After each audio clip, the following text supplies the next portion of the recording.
your group play as well as they have the first couple games? Been pleased with the process, and they've done a great job of sticking to the plan. And even though there's been adversity, they've done a really, really good job of not deviating from their process. Then that starts on Monday. So it's exciting to see them just be all in on being true to the process and sticking to it. And even regardless of outcomes, they're never worried about that. They're just focusing on being the best they can be, which is really fun to see. As much as you can say, like what changes?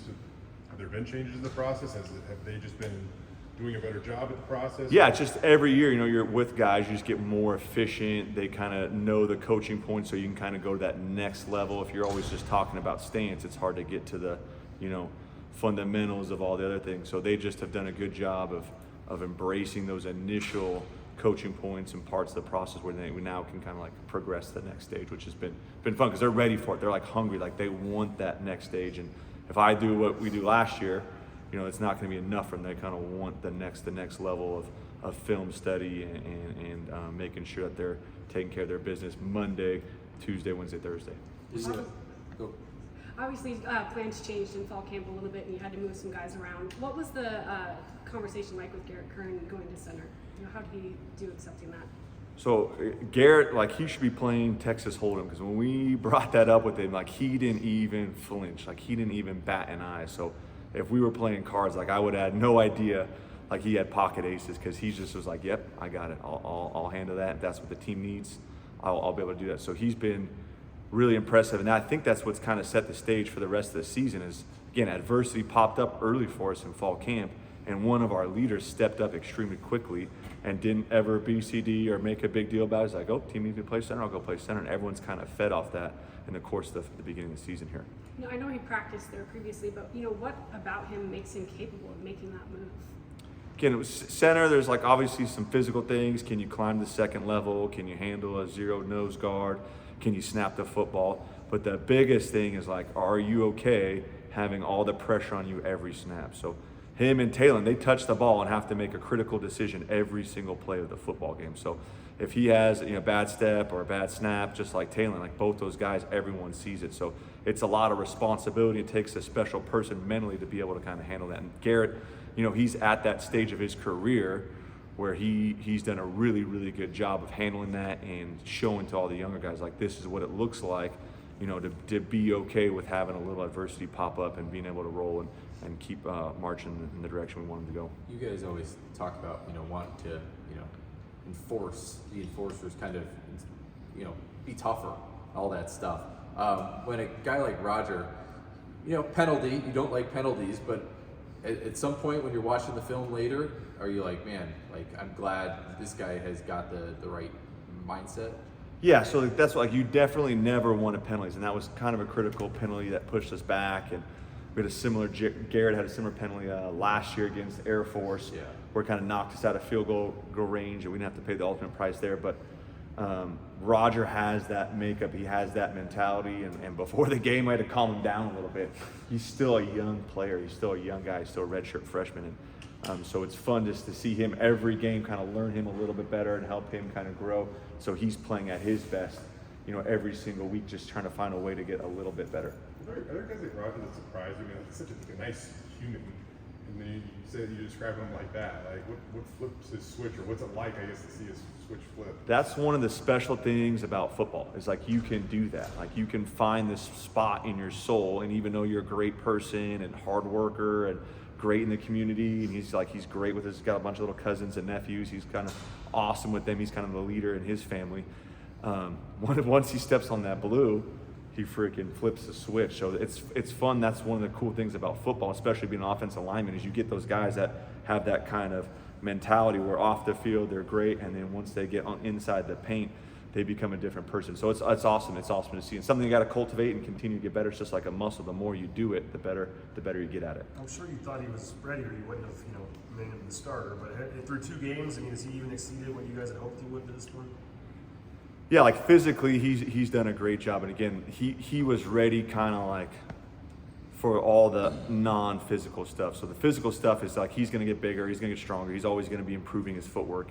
If he goes on to start every game this year and the rest of his career, we're always going to be coaching him on those physical things. His impressiveness is just his mentality, the way he's approaching it. Again, he's relying on guys like Garrett, on guys like Cade to be like, okay, this is what it looks like. This is what I want to be in a couple years.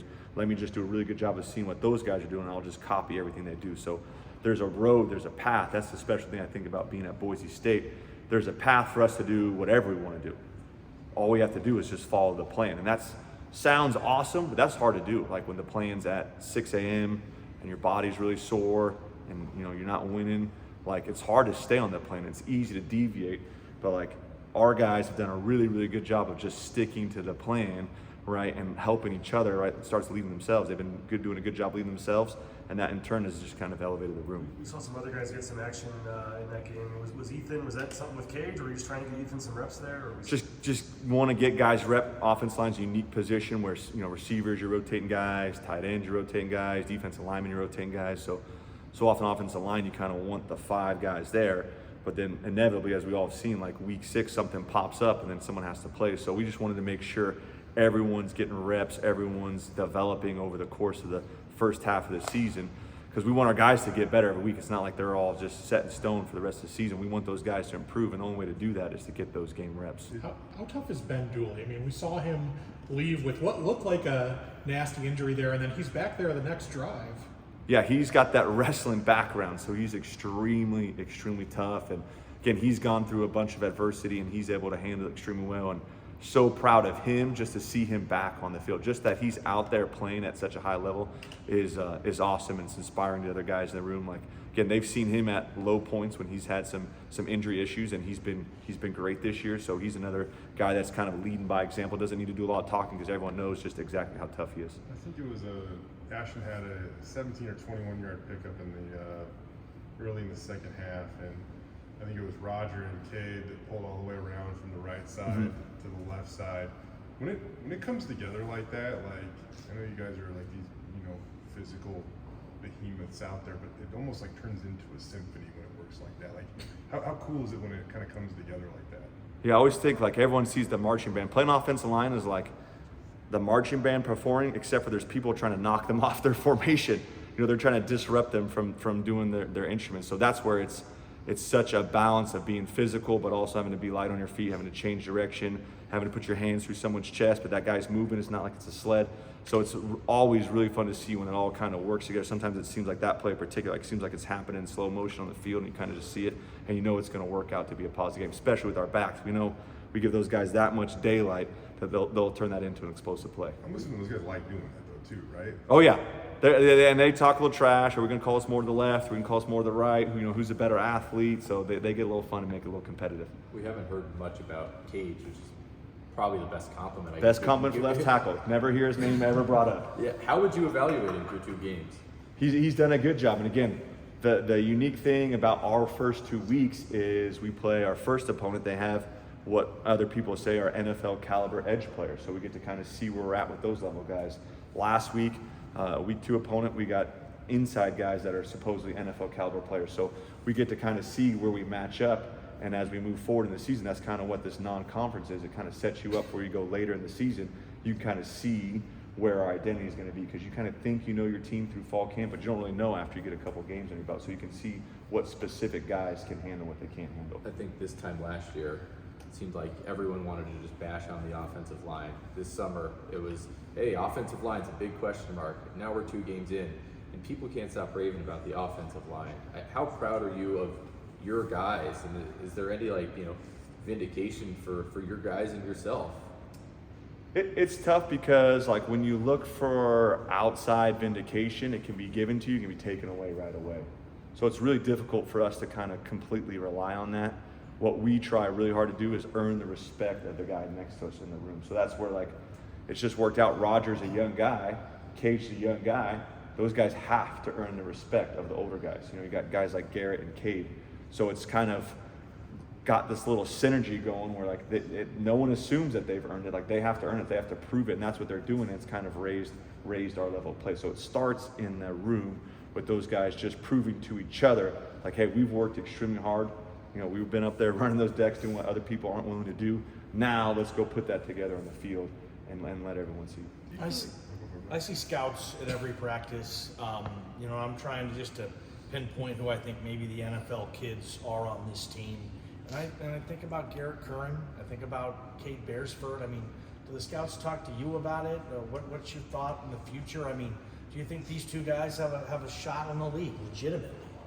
I hope so. Again, kind of like OJ, I've never coached in the NFL, so I don't necessarily know. I mean, I think I know, but I don't really know. And I know that those guys work. Like just like OJ. OJ got his shot and he's hanging on. So all those guys need is an opportunity to get in the door. And once they get in the door, everyone will be impressed with just their work ethic, with their mentality, with their football IQ, with their toughness. So OJ's done a good job of just kind of demonstrating to everyone else in the league, like, hey, this is what Boise State offensive linemen are like. So if that's what you're in for, you can come look to see those guys, because that's what they are. And do you think Garrett has any better chance or worse chance in the NFL playing center or guard, or does that not matter as far as you know?